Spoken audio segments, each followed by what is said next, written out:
After the Battle of Sekigahara, the Tokugawa shogunate dominated Japan. Those who fought Tokugawa Ieyasu became the Tozama, the outsiders. Disgraced, the Tozama daimyo and their descendants were forever excluded from positions of power. Instead, they looked abroad, prospering through commerce with China and the West. Threatened by the newly wealthy Tozama, Tokugawa Iemitsu, grandson of Ieyasu, closed the ports of Japan, banning all foreign trades. For over 200 years, Japan remained isolated. With no enemies, the power of the shogunate waned. Then in 1853, a fleet of American warships forced open the ports of Japan. The shogun was humiliated. Revolutionary ideas and machines from the West began to flood the country. With the shogun's position weakened, his enemies began to circle. The Tozama daimyo, even the emperor himself, see the chance to bring down the Tokugawa and rule Japan. It is a time of great political tension in Japan. The Tokugawa shogunate is in turmoil. The Satsuma and Choshu clans have rallied to the emperor in a bid to restore his power. Their troops mass in the imperial capital Kyoto in an effort to intimidate the political classes. They are led by Saigo Takamori, a samurai from Satsuma province. Respected throughout Japan for his honor and integrity, Takamori believes passionately in the emperor's cause. He is prepared to fight to see the emperor restored to political prominence as in former days. He stretches the patience of the shogun, and now it has snapped. From his base in Osaka Castle, Shogun Tokugawa Yoshinobu has sent a letter to the emperor's court detailing Takamori's treachery.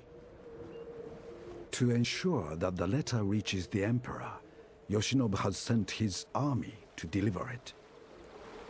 Saigo Takamori has no intention of letting the shogun's army reach Kyoto.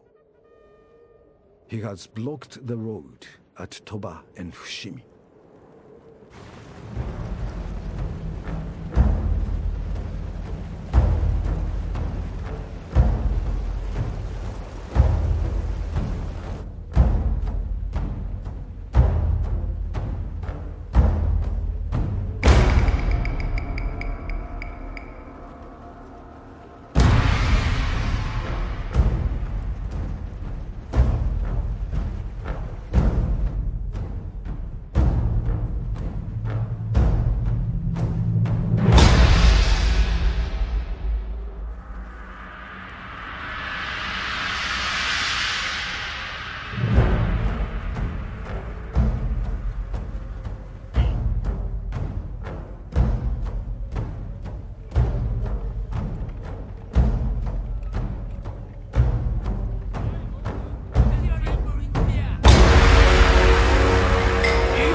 The Shogun's advance has been broken! His men flee in disarray! Daylight is failing, and the enemy are setting up camp nearby. Let us do likewise.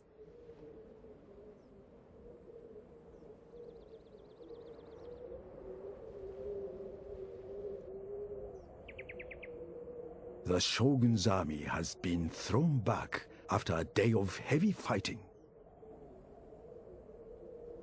He still maintains a significant force, and now his sword is fully drawn. There is no pretense of anything but open battle.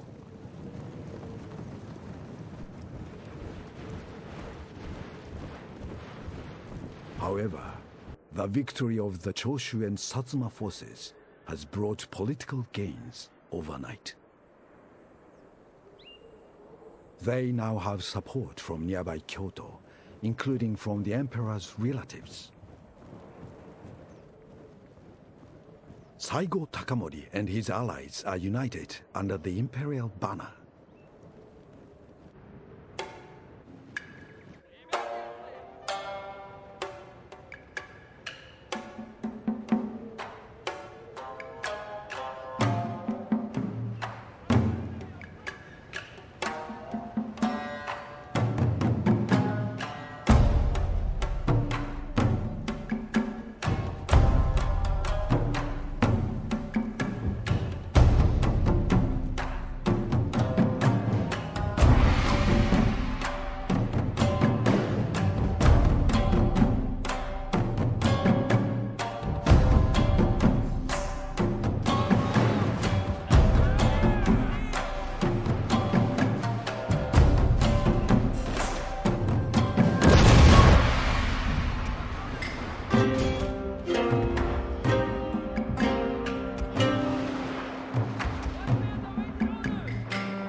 Political maneuvering and military tension have become full-scale war. Saigo Takamori has won a great victory in the Emperor's name. The Shogunate army are in full retreat to Osaka Castle, the seat of the Shogun himself. The imperial forces give chase, and the war goes on.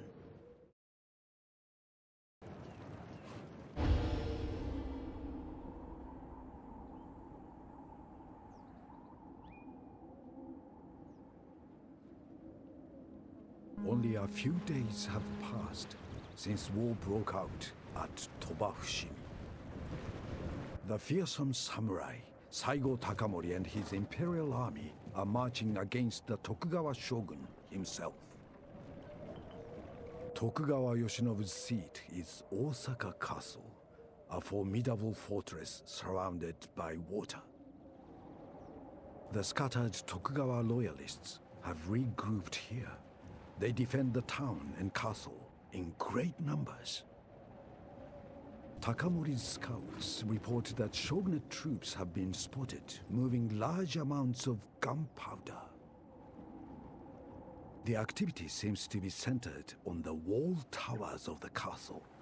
Perhaps they are storing it there. The scouts also report that Tokugawa Yoshinobu himself has fled by ship. The shogun will have to watch his castle burn.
From a ship in Osaka Bay, Tokugawa Yoshinobu watches his castle burn. He has now been driven from the southern half of a country he supposedly rules. Through courageous leadership in battle, Saigo Takamori has tipped the balance of power in Japan. His samurai followers see him as a hero, and his achievements are celebrated throughout the land.